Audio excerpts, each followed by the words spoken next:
Donc, Virginie Jouve et Cécilia Fonseca, vous êtes toutes les deux bénévoles de l'association Les Gratuits Gironde Solidarité. Cette association, elle existe depuis combien de temps et sa raison d'être, c'est quoi ? Alors c'est une association qui existe depuis 1 an et demi maintenant.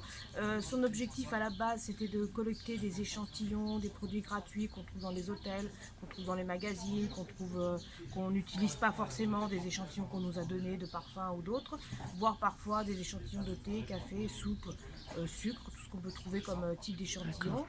Et détourner un petit peu l'usage commercial qui a été fait initialement par la publicité pour que ce soit réorienté vers les personnes dans le besoin sous forme de kits, tout simplement, de kits d'hygiène et de distribution de café, thé, soupe. Mais là, dans le contexte actuel, vous avez aussi un rôle de coordination avec d'autres associations caritatives, non ? Alors, c'est presque ça et pas tout à fait ça. C'est-à-dire qu'on se connaît entre différentes associations de maraude. Et il y a le département de la Gironde qui a répondu à notre appel à l'aide en nous cuisinant tous les jours des plats du lundi au vendredi et on coordonne cette distribution. Voilà. On l'amène aussi aux autres maraudeurs pour que ce soit distribué à la fois sur Bordeaux-Centre et Bordeaux-Lac.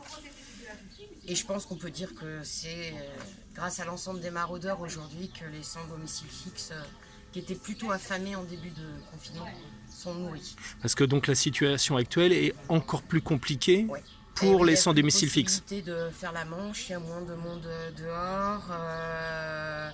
Il n'y a pas d'hôtel, contrairement à ce qu'on pense, qui ont été proposés à tous. Donc ils se retrouvent seuls dans les rues de Bordeaux.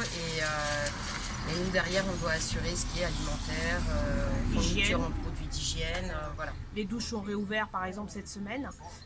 Jusqu'à présent, pendant une quinzaine de jours, ils n'avaient pas accès aux sanitaires et aux douches. Donc c'était vraiment un problème, c'est vraiment ce sur quoi on a vraiment appuyé aussi.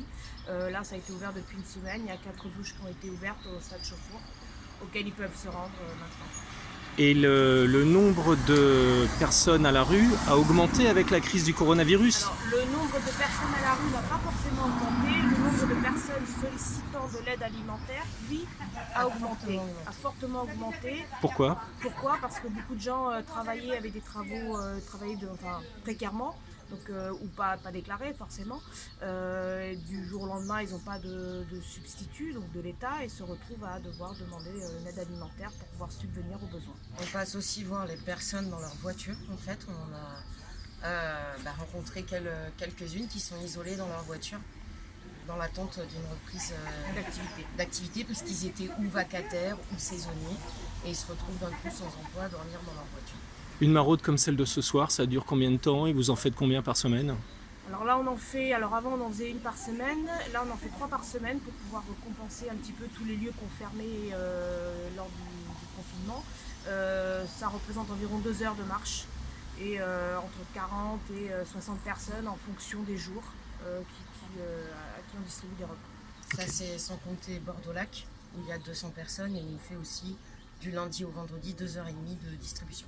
D'accord, voilà. Merci.